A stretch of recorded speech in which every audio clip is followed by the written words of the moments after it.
Hello and welcome to this episode of the Corporate Escapists TV show and podcast. I am super excited to have this divine woman sitting here with me, the beautiful Krystal Wilson. So thank you, lovely, for joining me.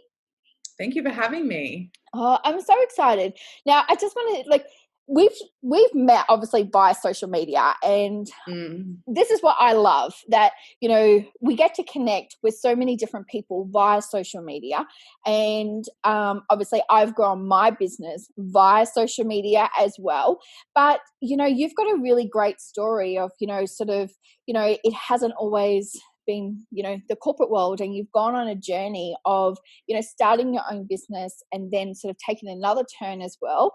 So do you want to share with everyone, before we really get into the crux of the conversation, of your journey of where you are today? Yeah, absolutely. I think if I was going to start somewhere with you guys, it'd be about, I never knew what I wanted to do. Like, I was never that girl who in school had a really clear vision of what I wanted to do. So I just started working at like 14 and worked. And so what I was really good at was working. I had a really, really, really strong work ethic. And I just fell into work and kept working, and got into the public service, got into the corporate world, got into corporate sales. And I was, successful and always strive to climb the ladder and get into like leadership roles. That was like a natural thing for me. But I was not fulfilled, like at a soul level, it just wasn't enough for me.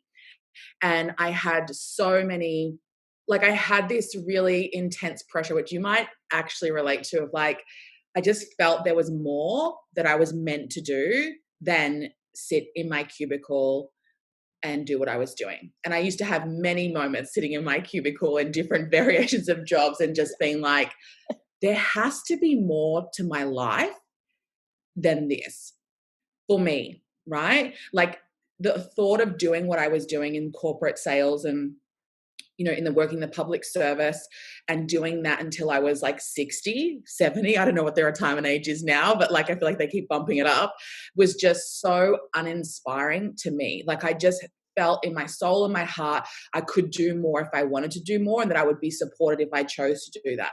So I think you kind of like have to answer those calls. If you've got that feeling, I always, like with my own clients now, I'm like, if you have that feeling where you're like, I think there's more I'm meant to be doing, answer that call.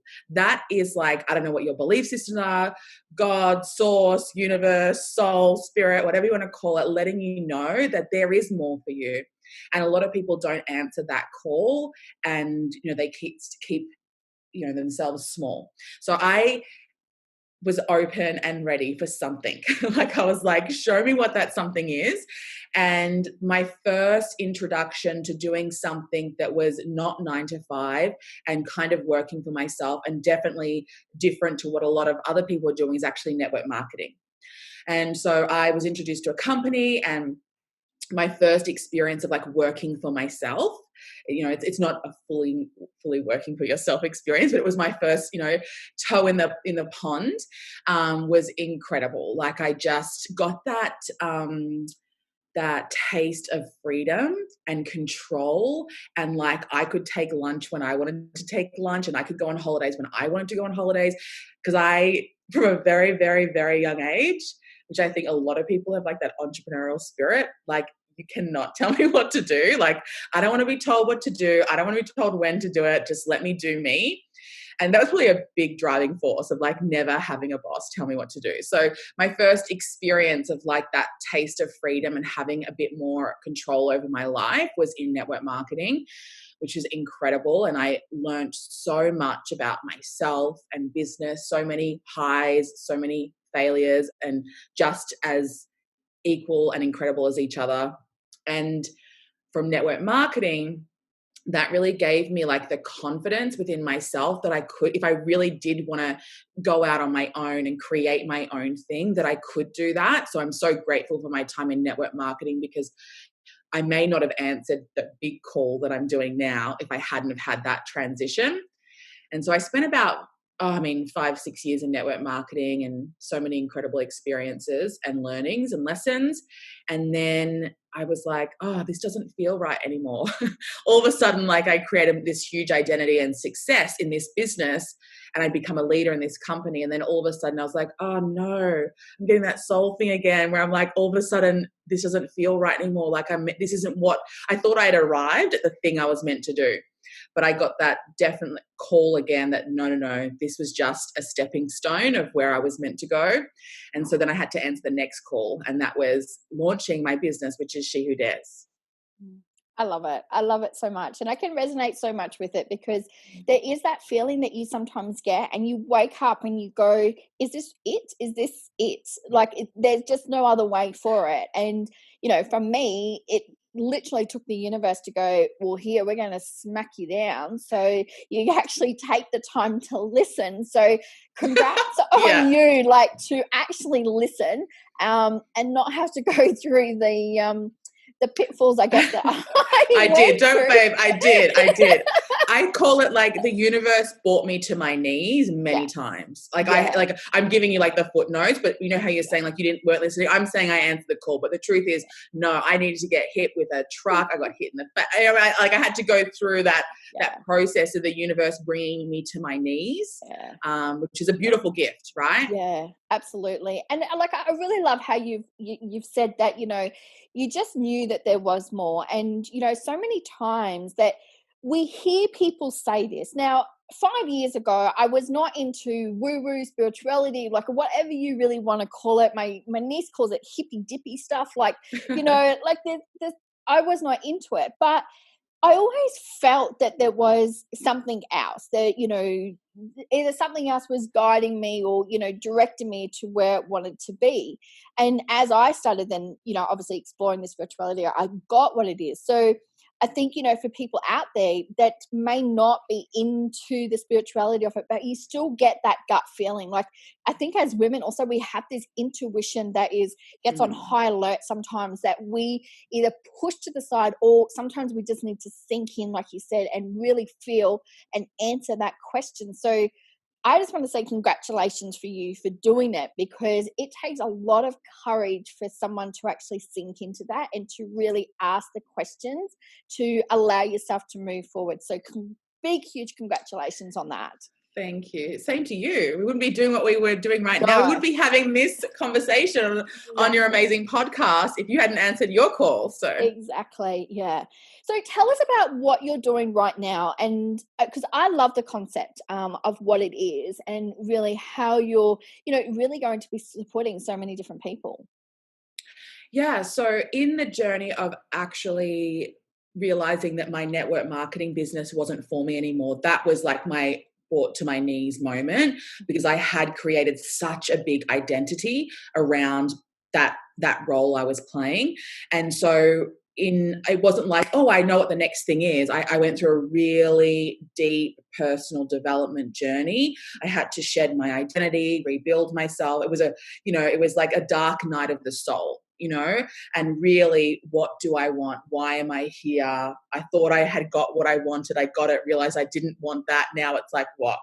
And through the journey of like going on a self-healing journey, like breaking up with my own bullshit and my own values and all that stuff, and really realizing who I am, and a lot of work, I got this I got the information I was seeking, that I was meant to go through everything I was going through so that I could serve other women. So She Who Dares is all about serving other women, bringing women together, and in a really safe, powerful, empowering community. And so I do a lot of work now with women. I take women through breakthrough processes and really teach them what I did to get myself out of all of the funky, stuck, disempowering, scenarios that I was creating for myself repetitively throughout my life. So, I'm helping women break through their bullshit and heal what needs to be healed, to heal their relationship with themselves, that they can really step into their power and know their worth. It's so important, because I know on my own journey, these are all the things that I struggled with deeply, that I had to do lots of deep work and healing. So now I feel so grateful for my journey, because now I get to help other women. So I work with women in lots of different capacities. I do a lot of one-on-one work with the right kind of woman who I can work with. I do a lot of powerful women's programs and short programs, big programs. There's lots of stuff in my repertoire. Yeah, I love it. I love it so much. And I think it's really, really true. There is a time that we get to in life where we can either continue to go down the same sort of pathway or we can break free. And there are so many tools, resources, people out there that have done it that you can connect with to really help you. And I always say that we've got this internal GPS system inside of ourselves that we can reset at any time. So we can change the direction of our life. It is just sometimes we need to know the pathway to take. And that's where, coaches come in. That's where, there's so much self-help out there. There's Facebook groups, like all that sort of stuff is out there for us to, show them. And what I love what you're doing is that you're using the tools that you've personally learnt. And, it's not a textbook thing, it's real life. And that's what I really resonate with, because that's what I do as well for my clients. I teach them what I've learned and what I apply in my life every single day, because I know that it works. And, I always say I've got my MBA in the School of Life. Like it's hard. It was hard work. So that's what it really resonates a lot with me with what you're doing, because you've used it, you apply it, you live it and breathe it. And now you're helping to teach and support other people. Yeah, I think that's what maybe gives myself and yourself like that edge. There are lots of people out there doing like similar work, but I always say I was like my hardest client.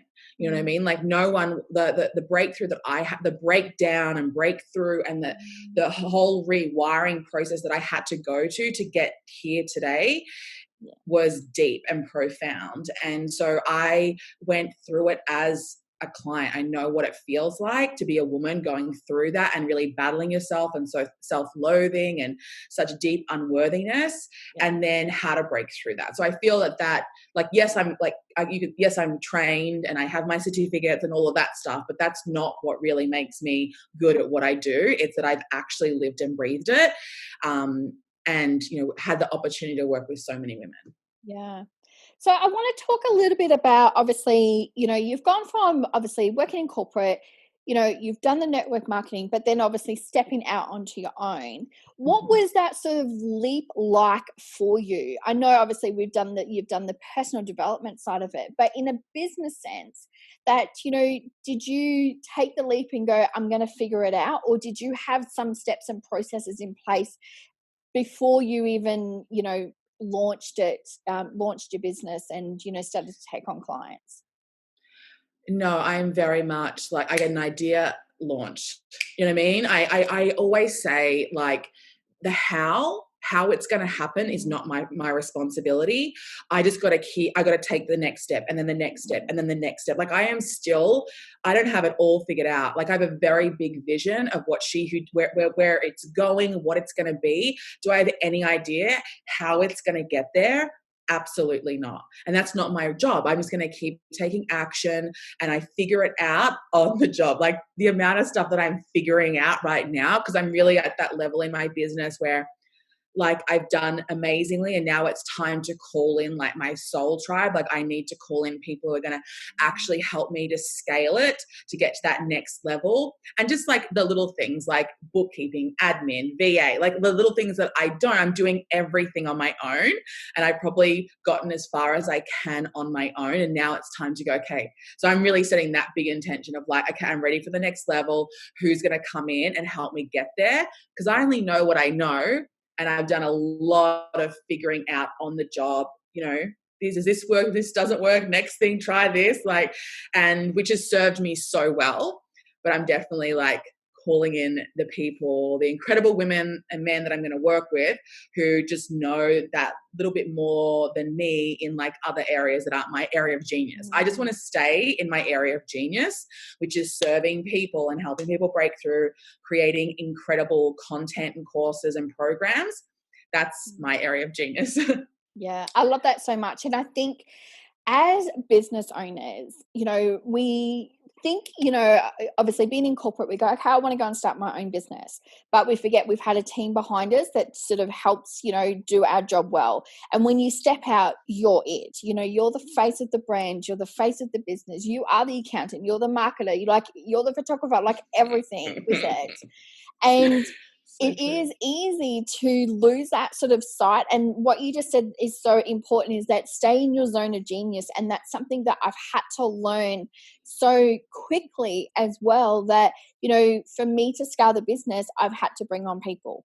And there's no other way, because my zone of genius is not accounting. I have an accountant now that does that. Like it is just numbers I do not like at all. And the admin stuff, because we can get so consumed on it, that all these different things that we need to do. So it's so important for business owners that when you start out, remember that you've got your zone of genius, you know what you're good at. And to stay in there, you are going to obviously have to do a few different things until you can get a team behind you. But when you get that team, you just wait. Like when you get your team, you're just going to, like, your zone of genius is just going to expand so much more, because you're really doing what you're meant to do. So I'm excited for you to see what that's going to look like as well.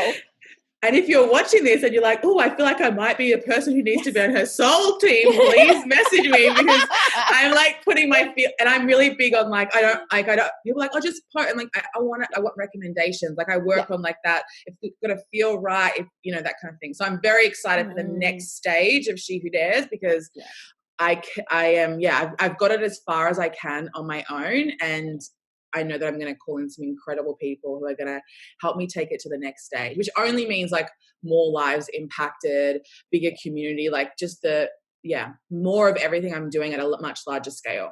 Yeah, it is really exciting. So I can't wait to see what that looks like for you.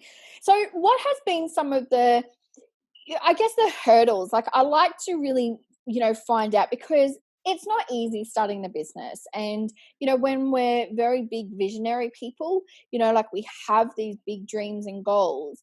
What has been some of the hurdles, though, that you have encountered that you've had to really quickly learn to be able to help keep up with that vision that you've got?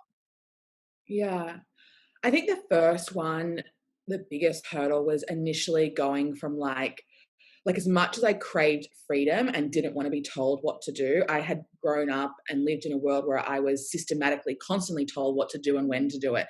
And so the first hurdle for me was actually like that adjusting to actually, I realized like on my own, I don't have as much discipline as I thought I did, because all of a sudden I wasn't being told what to do, when to do it, when it had to be done by. All of that became something I had to create for myself to move my business forward. So my first real hurdle was adjusting to, as much as I craved and wanted to be my own boss, then realizing, I need actually structure. I need a lot of structure. I need discipline. I need to have things planned. So that was like the first thing. And I actually think it took me a while to figure that out. I think it's much easier. I don't know. I think for me, I found it, and people I think would be probably different, but I found it easier, like when I was working for someone, being told what to do and like reaching deadlines. But when that became my responsibility, I didn't have as much discipline as I thought. Yeah. But this is 6-7 years ago now. But so that was the first hurdle, was just implementing that structure and keeping myself on track.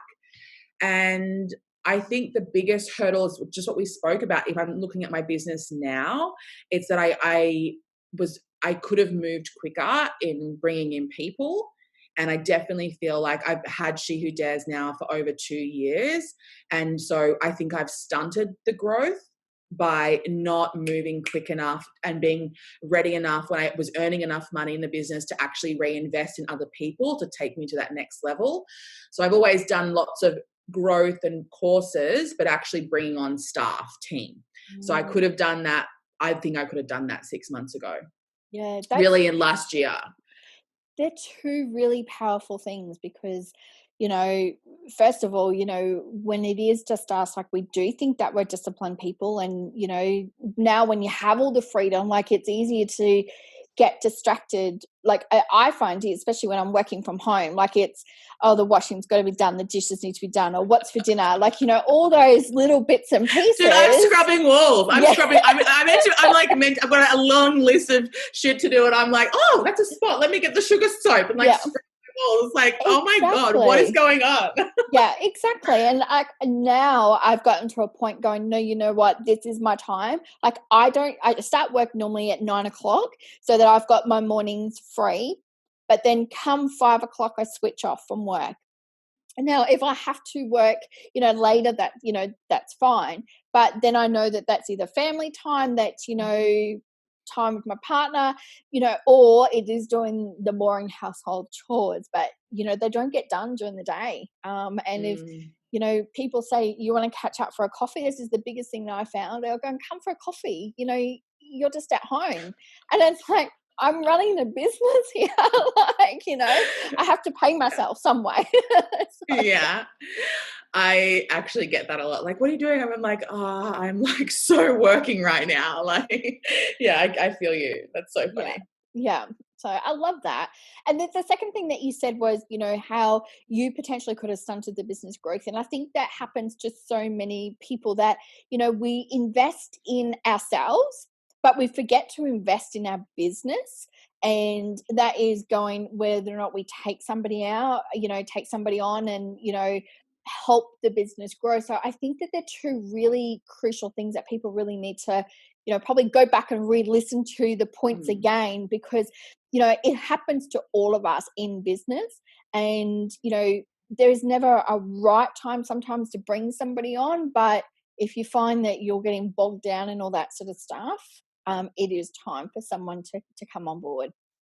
And I think for me, like, it wasn't so much that I was reluctant to do it. And I think a lot of people in my position will understand, I don't know where do I, like, who do I bring on? Like, what do I need done? Like, where do I find that person? Like, that, I think that's what causes the delay. I know for me, it's like, I know I need someone, but like, is that a VA? Is it this person? Like, do I get someone overseas? No, I think I'd want someone here. Like, it's like all these questions where I think as women and men in business, like, there's no real place for us to go where you can just ask those questions, you know what I mean?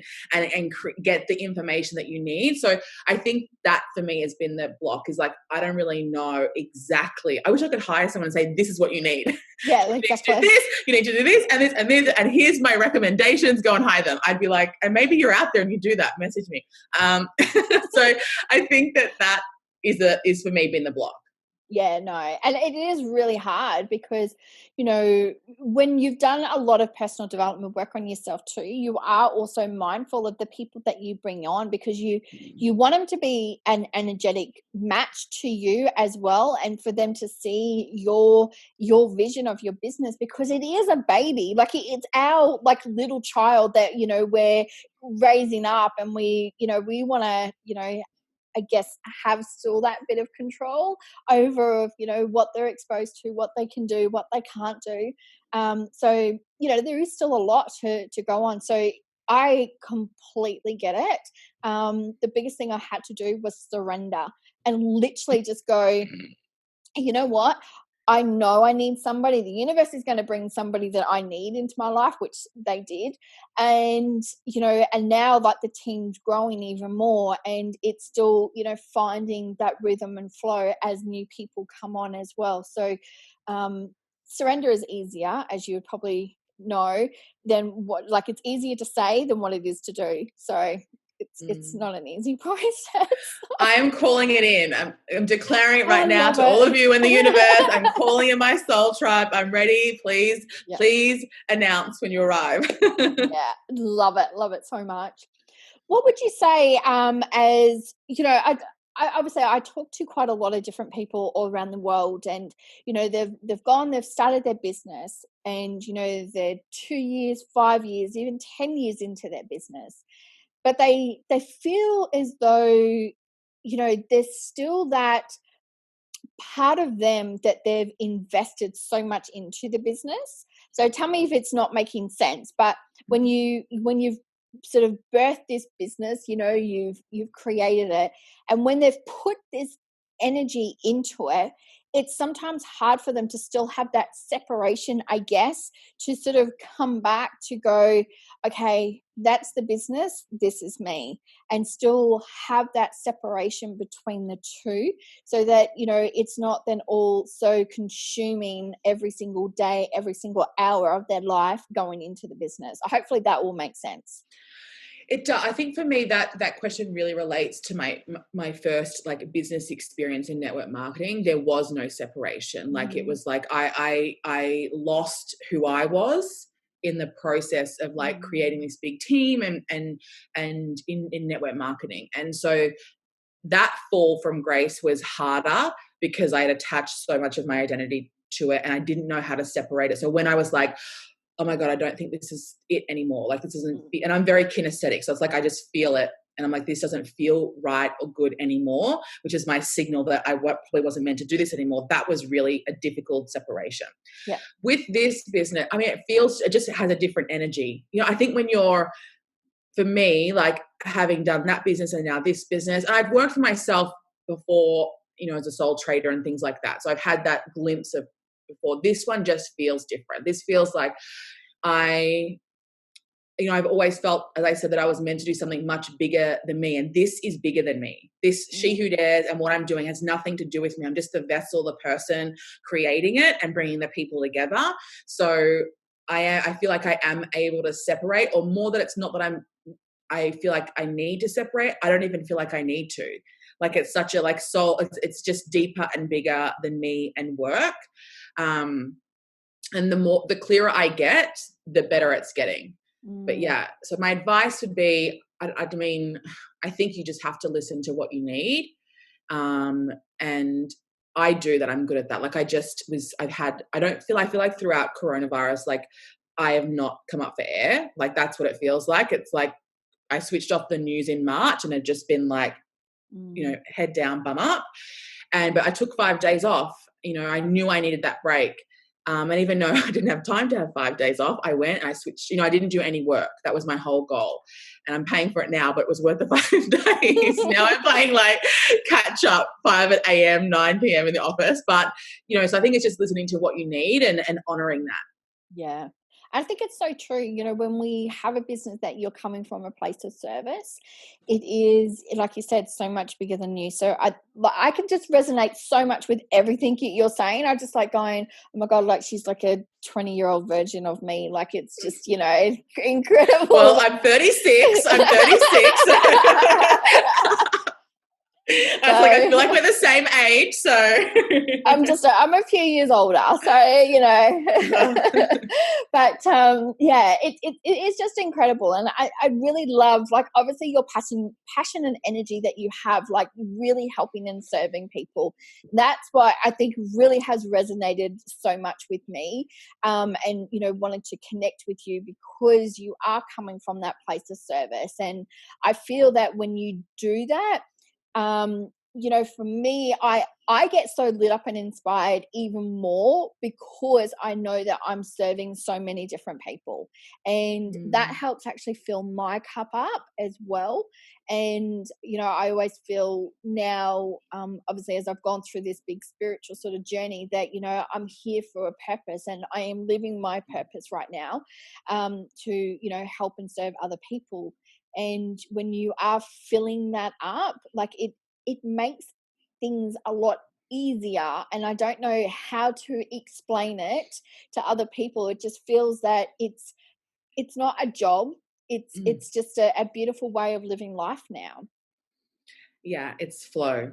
My first business was all about hustle and like intense, you know, like this strenuous energy.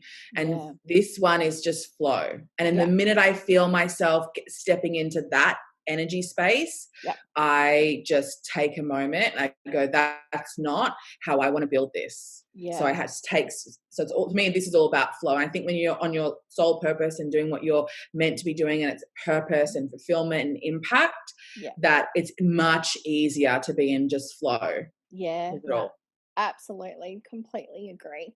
I was having a conversation. I wanted to ask you a question because I was having a conversation with a friend of mine the other day because she felt like she was out of alignment and all of that. And I brought up morning routines. So do you have a morning routine that you follow to really help you get sort of set up for the day? Yes, I'm a very big believer in how you start your day and how you end your day are very, very important. You can either, you are your morning. It's another great saying. So morning routine for me changes all the time. I've got like a kind of like a toolkit of all of these different things: meditation, soul activations, hypnotherapy. It's about serving myself before I serve anyone else. And so I use lots of different things. At the moment, I've been getting up at 5 a.m. and writing for the last few weeks. And then that turned into getting up at 5 a.m. and working because I've had so much to do. So it depends on what it is, but it's all about, and I teach this to my clients and to women, it's like serve you before you serve anyone. And then the people that you're serving, whether that's your kids, your husband, your employees, your business, they are getting the best version of you then. They're not getting a second-rate version or from an empty cup, which is really when you serve from an empty cup, it's really lined with like anger and resentment and the wrong energy, right? When you give from an overflow, it's love, it's flow, it's this beautiful creative energy versus this one where you feel like people are taking from you at a subconscious level. So yeah, I'm all about it. Would recommend. Yeah, I love that so much because, I feel especially as women and, we are givers and we give so much, and is a hard concept to really allow yourself to give back to yourself, for you to be able to nourish yourself so that you can give to others. So I absolutely love that. Thank you so much for sharing. Pleasure. I wanted to, as we sort of wrap up, obviously I love knowing what people's, vision is, sort of where they see themselves also in 5 years. So where do you see like yourself and also your business in 5 years' time? Wow, that's a big question. And it's so funny because like I have it's like, as I said, I'm kinesthetic. So it's all feelings for me. Like when I think of a vision, I feel the energy of it versus like see the vision. And that vision, I've said many times to people, like, it's so hard for me to articulate because it's so much bigger than me. But to me, it's about bringing women together. Like the work that I'm doing now with women, it's powerful, potent. I love it. But I know that it's just a stepping stone. And, working one-on-one or in small groups only allows me to make a small impact, a big impact for the people that I work with, small impact on the scale of how many people I could be impacting. So for me, the bigger vision is impacting, hundreds, thousands, potentially more on a much bigger scale. How that's going to happen, what that exactly looks like, don't know. But I know that that's, if I just keep taking the next step and the next step and allowing myself to surrender and be guided, then I know that will come to fruition. I love that so much. I just can't thank you enough for coming on and sharing your story and, your vision as well with everybody. And, I'm going to put all the links of how you can reach out to Krystal below and, reach out to her. If you're looking, for a job, make sure you reach out to her because I think you'll be amazing to work for. So thank you, beautiful, for coming on today and sharing your story and your vision with everybody. And as I said, I'm going to put all of the details in there with for them to reach out to you. I just want to thank everyone for joining us for this episode of the Corporate Escapists TV show and podcast. I will put all my links where you can reach out and you can connect with us at the Corporate Escapists community as well. Make sure that you find and follow your passion and live life to the fullest every single day. Love and light to you all.